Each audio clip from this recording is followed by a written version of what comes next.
What's going on, ladies and gentlemen? My name is Darku, and today we're going to be going over how you can win yourself a shiny unknown in this next PvE catching event.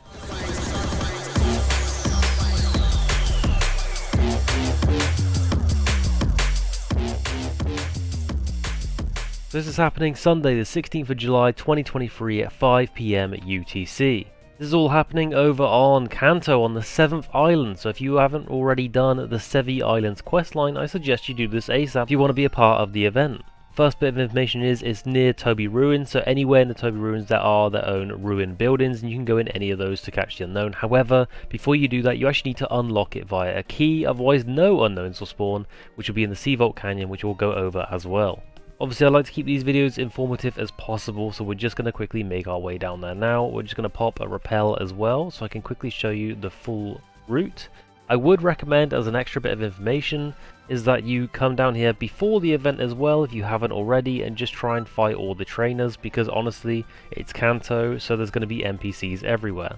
So this cave right here is basically the key. You need to go in here and solve the puzzle. As you can see, mine is solved, but through the power of video editing, we will show you how to do the puzzle. Step 1 then would be to push the very center boulder to the very center hole at the very top. Step 2, push the top left boulder to the top right hole. Step 3, push the top right boulder to the top left hole. Step 4 would be to grab the bottom left boulder and put it in the bottom left hole. Step 5, the bottom right boulder to the bottom right hole. Step 6, the left hand side boulder to the left hand side hole, and step 7, the right hand side boulder to the right hand side hole, and then that should activate the key. Like you see on my screen right now, obviously mine are all in the holes correctly, so you should have unlocked the unknown. Once you've unlocked the unknown, obviously you can come back out of the cave and make your way to the Toby Ruins area. Obviously people are already shiny hunting here. I don't know what they're specifically shiny hunting, but that's why they're there. We're going to jump on our bike to make this a little bit quicker as well. Don't normally like going on the bike, I like having my shiny behind me, but to get us here quicker, no, we're not going to use another rappel. So in this water there are many ruins like the one you see on the bottom left there.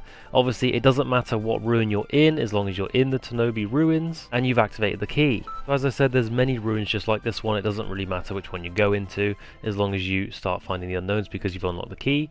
And as you can see, I'm just going to run around a little bit. In fact, we're going to get on our bike because I, for some reason, can't. Well, there we go. And there you go. So we've got the unknowns actually spawning. And again, it doesn't matter what form it is, etc. As long as you actually have them spawning, all is good. So at this point, hopefully you've got Sevi Islands questline done so you can reach 7 Island. Hopefully you've done the key that I showed you as well. And now you know where the Toby Ruins are and where you can catch the unknown for this event. So just to reiterate, this is happening at 5 PM UTC, Sunday the 16th of July, and it's down by Toby Ruins. Again, doesn't matter what ruins it is, as long as you're in one of them catching the unknowns. There's a time converter in the description if you need it. So when this event starts, you will get 1 hour for catching as many unknowns as possible, and another 10 minutes to submit your entry once the 1 hour is up. This event specifically is based on your total sum of IVs and your nature bonus. There is no species bonus on this one because we're all catching unknowns. When it comes to catching unknowns in this event, you're allowed to catch any form that you want. It doesn't matter what form it is, it actually depends on just your IVs and plus your nature. So to work out your total score, just to make sure everyone's clear on it, you want to check your IVs. So for instance, I've got 78 IVs and I've got a nature of rash, which in this event doesn't give you anything. So we would only have a total score of 78. However, if this unknown was 78 IVs and we had the nature of modest, we would actually get a +6 points for our total score in this event. So to win first, second and third place prize, you need to have the highest score possible, and to get the 4th place prize you need to have the lowest score possible. Now that you know all the basic information, I'm going to go over some tips and tricks. First on our list of tips is to bring a synchronized Pokemon. So for example, I've got this synchronized modest Gardevoir who has the ability of synchronize and the nature is modest. And if we put Gardevoir to the front of our party like so, you'll notice at the top left of our screen we have a 20% chance for wild Pokemon's nature to match our synchronized Pokemon. And obviously, like I said, in this event, modest is actually worth +6 points. So we'll start every fight by having Gardevoir up front and making sure that we can try and get that synchronized bonus. I would then follow up with something like Breloom, who is a great catcher. So on Breloom we actually have poison heal, so if it is poisoned it will heal instead of being poisoned, and it's a big heal as well. We have it holding toxic orbs so that it poisons itself on purpose so that it will get this heal. It has false swipe, so we can get the enemy to 1 HP for a better catch rate, and it also has spore, so we can put the enemy to sleep for an even better catch rate. Once again, we would send out Gardevoir first. Obviously it needs to be first in our party to get that synchronized bonus, so we can try and get the modest, and then we would immediately switch to True Swiper here, which is our Breloom, and then put it to 1 HP and sleep the Unown, and we would get the best catch rate possible, as well as getting the best chances to get the nature. So as you can see now, we're bringing up some catch rates for a variety of Pokeballs. In my honest opinion, the best idea is to make the Unown go to 1 HP and make them sleep for a 100% catch rate using a Pokeball, but it is completely up to you what kind of Pokeball you use in this event. Just to clear up, I do these catch rate pictures in every event, and I just want to make sure you guys understand. You've got the full HP catch rate, you've got the 1 HP catch rate, you've got the full HP but asleep catch rate, and then you've got the 1 HP and asleep catch rate at the end there as well. Last couple of tips then, I would say, if you've caught an abundance of Unown, let's say you've got loads of Unown here, they're all Unowns, right? Let's just say, for example, they are. And you found your best one and you just want to keep that one, but you also know that they're all in your PC box and you're not going to be able to find it, but this is your best one and you want to find it as soon as you can click this yellow ticket here and just name it something that you will remember, and then when you go to your PC box you can also type this name in and it will find it immediately. You want to drag this to your party just for the time being. Another tip I want to give as well is that a majority of these events are obviously hosted on channel 1. You can be on any channel to catch Pokemon, but channel 1 is where the most people will be and where all the CMs and mods will actually visibly be.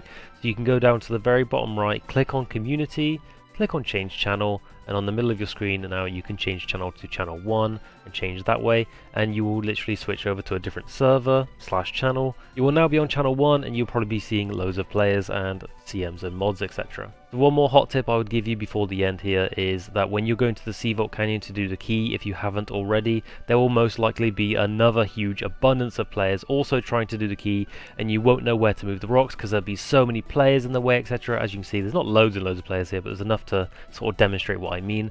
If you're seeing loads of players and you're trying to do the key and you can't figure out where the boulder is, go down to your menu down here, click on your settings. Under player render limit, you want to set this to 1 and save. This will make literally almost everyone a silhouette except the closest member to you. This will make it so much easier to see where the boulder is if you need to do that key and everyone else is also there as well. If you're done doing the key and you want to revert it, you can go back here and just click -1 and it'll go back to unlimited and just save once again and everyone will reappear. Last but not least then, one of the most important things about the catch events, when your 1 hour of catching is up, you do get your 10 minutes to submit your entry, and obviously we've gone over how to name the entry and put it in your party, but now we're going to go over how you submit it.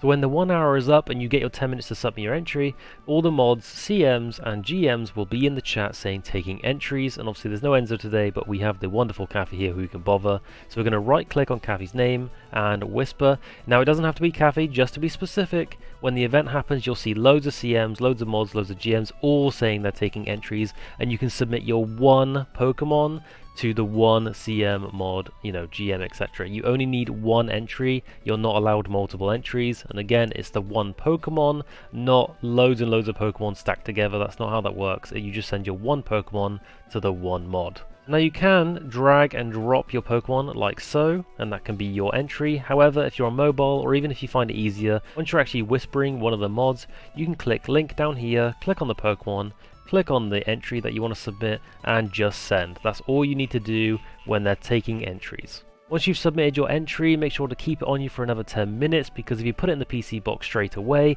the data will be lost and your entry will be void. So you just need to send, once again, the 1 entry to 1 mod. That's all you need to do, and they will take it from there. After the 10 minutes is up, they will spend another 10 minutes or so trying to work out who the winners are for 1st, 2nd, 3rd and 4th place, and they will announce it in global chat as well. All the winners will be posted on the forum post as well, so good luck in the event. I hope to see you all there. Don't forget to like, comment, subscribe and all that business, and if you don't want to miss out on the future events, make sure you are subscribed and following the Twitch and all that business, because we don't want to miss an event.